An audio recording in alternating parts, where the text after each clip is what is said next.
est très populaire, paraît-il, dans le Namurois et qui porte bien son nom. Marc Kayak, car c'est bel et bien à bord de son kayak qu'il passe l'année à collecter bénévolement les déchets qui flottent sur la Meuse. Un héros du quotidien que Muriel de Carpentry a accompagné sur l'eau. C'est parti. Marc Kayak ramasse quotidiennement les déchets sur la Meuse. Je regarde tout le temps s'il n'y a pas de péniche qui arrive.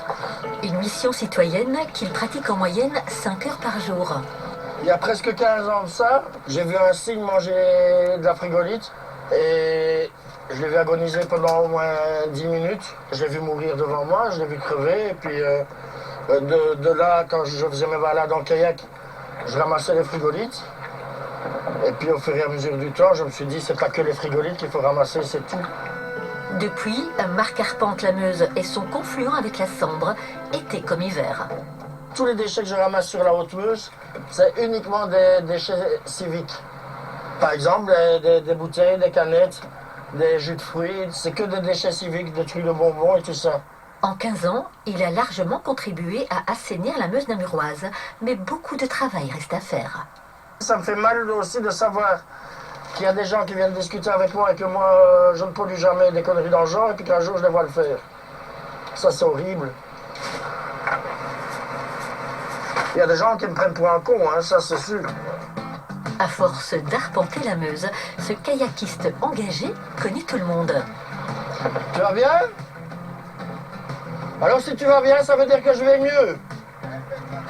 Ciao. Marc tient à son statut de bénévole. S'il était payé pour ce travail, il estime que son pouvoir de sensibilisation perdrait de son impact. C'est pas ce que je fais qui compte. Ce qui compte, c'est ce que les gens me voient faire. Plus j'aurai une montagne de déchets dans mon kayak, et plus les gens, pour la pollution civique, et plus les gens se diront, moi quand je jette, on voit quand même pas qu'il y a tout ça. Avec le temps, il a tout appris des courants, de l'orientation du vent, de la flore et de la faune mosaine. Tous les animaux qui sont sur l'eau, je les connais bien, et même ils s'approchent de moi. Il y en a même du côté des capitaineries qui viennent près de moi me montrer leurs petits quand ils font leurs petits et tout. J'ai une très grande expérience pratique de la nature. Marc est devenu un véritable radar à déchets. Rien ne lui échappe. Mais même quand je me promène avec ma copine, ça la gonfle.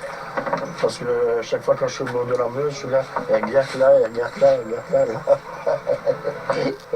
Oui, mais ça, normalement, il ne devrait pas y avoir grand-chose qui m'échappe, donc ce truc-là, il était derrière moi, je l'ai vu.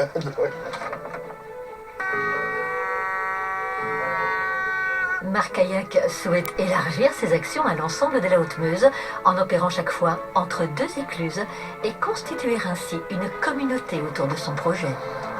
Quand je fais la Haute-Meuse, je voudrais que des gens soient fiers de leur quartier et viennent m'accompagner sur l'eau pour venir m'aider à ramasser les déchets dans leur quartier au fur et à mesure que je passerai les écluses. Après 2 heures sur l'eau, le kayak est bien rempli. J'étais une des premières personnes en Europe à ramasser sur l'eau. Maintenant, sur l'eau, il y a des gens qui ramassent à Bruxelles, il y a des gens qui ramassent à Gand, à Wavre, au Stand, à Liège.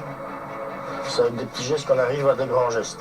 Astilo est toujours disponible sur son kayak pour ceux qui, comme nous, souhaitent laisser un message à ce héros du quotidien.